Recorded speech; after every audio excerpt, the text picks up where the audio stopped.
Namaskar.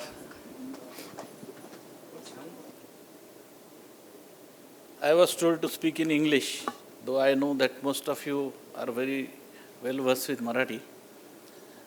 Doesn't matter. This is a gathering of bright and brilliant people, so that's why it is called BBNG.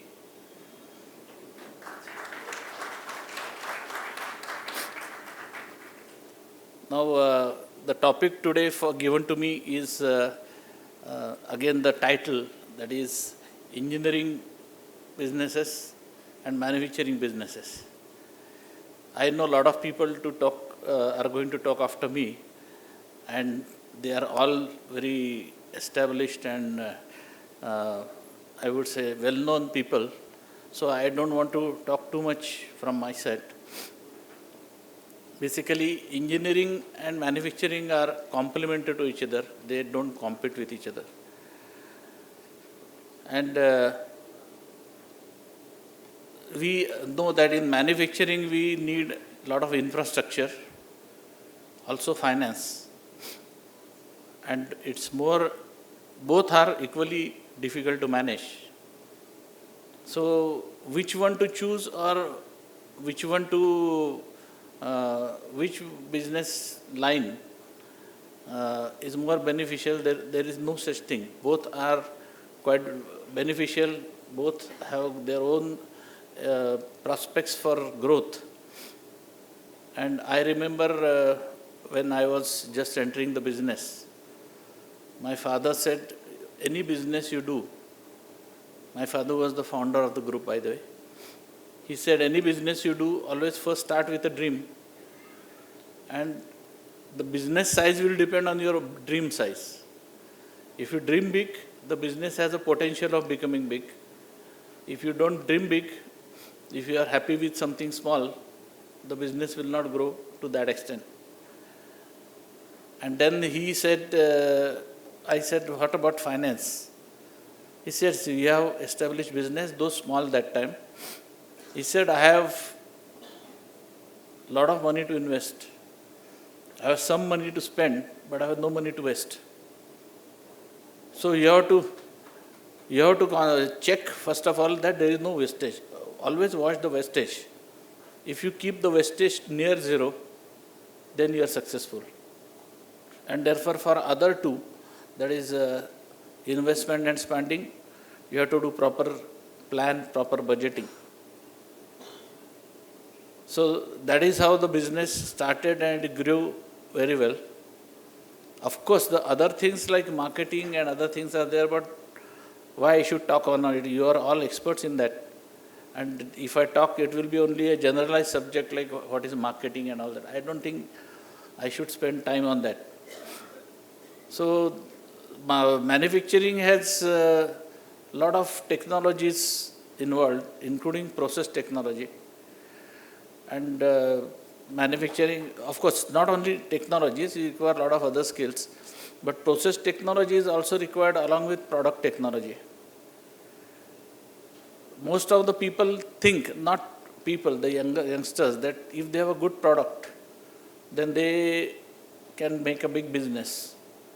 Along with good product, you need good process technology and, of course, management skills. So nowadays the trend is also there that along with the product technology, you go for other process technologies, which are not necessarily requiring any factory.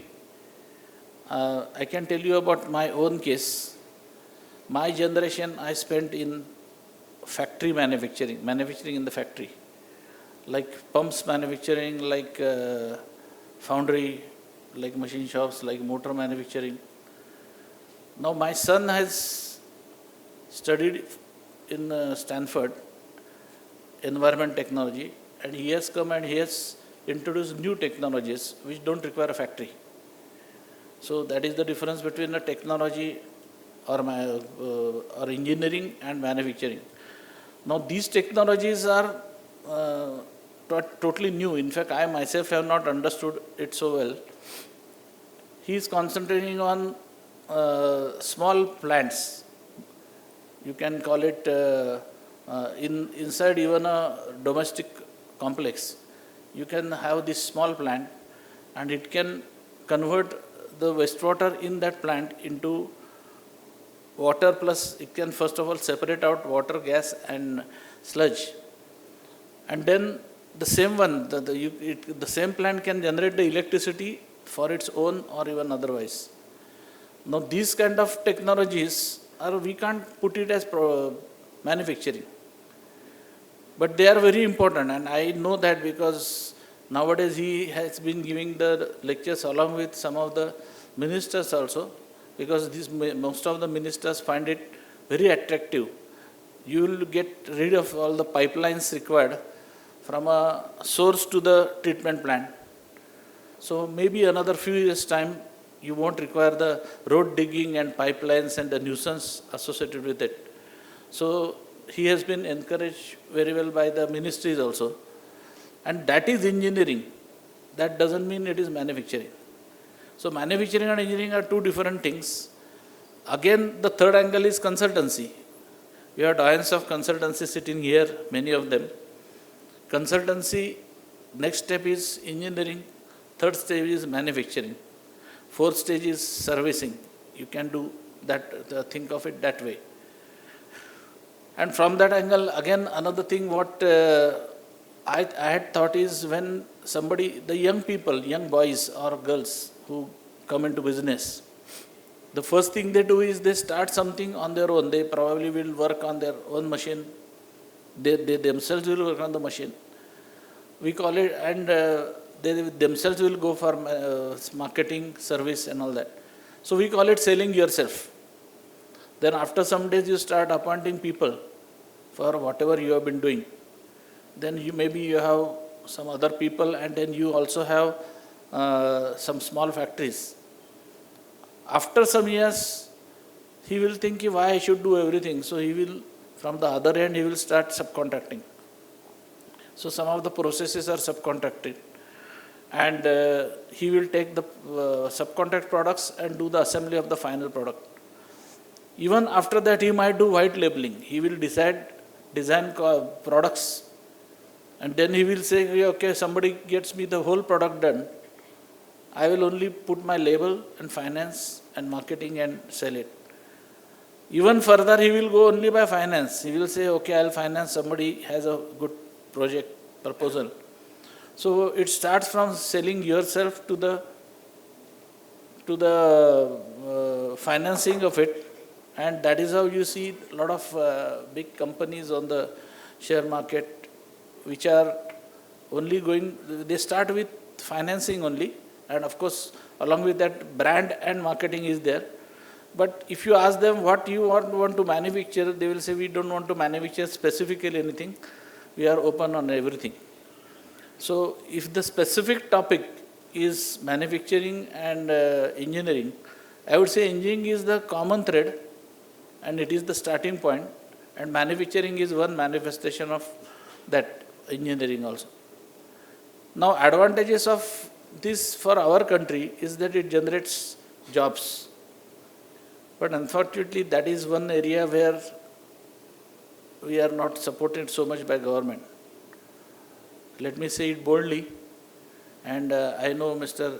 Karandikar is here. He had made through MCCI, he had made representations to government to ensure that some of the laws and rules are changed to remove the hurdles in manufacturing.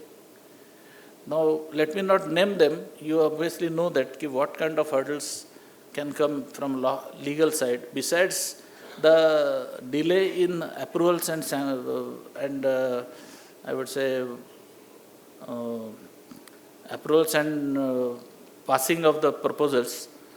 Typically, the unions and other things like these are the areas where you have problem in our country. And not that union is always a problem, but if the union is not properly controlled through laws, then it goes like our current political parties who will talk as long as you don't stop them. Anything they will talk and nobody stops them, and they will talk something which is derogatory to the society also. And same thing will happen to the industry. So this is one of the biggest hurdles. And if so, you ask some people, normally nobody would dare to talk on this. Everybody is afraid that if I talk about labor and other things, it will become a emotional, sentimental issue and I might come in trouble. But I personally talk to people and I think this is one area. So if government can work on it, then and give some proper restrictions or legal support to the industry, then otherwise everything is available in our country. In fact, we are lucky to have a big population with nowadays skilled population and good climate, ample land. I don't think anything is lacking for growth. And no wonder we have come to the 4th position, and we will obviously, as they say, within 20 years we will reach the 3rd position in the world. But for that, so then manufacturing will become a major activity in our country. Engineering can be, you can get drawings, you can get consultancy. But at the same time, manufacturing requires place, it requires infrastructure, land, buildings and other things. I think from that angle we are lucky to have everything else. The legal hurdles should be removed. So if I don't want to expand more on this. All of you are aware of your own difficulties.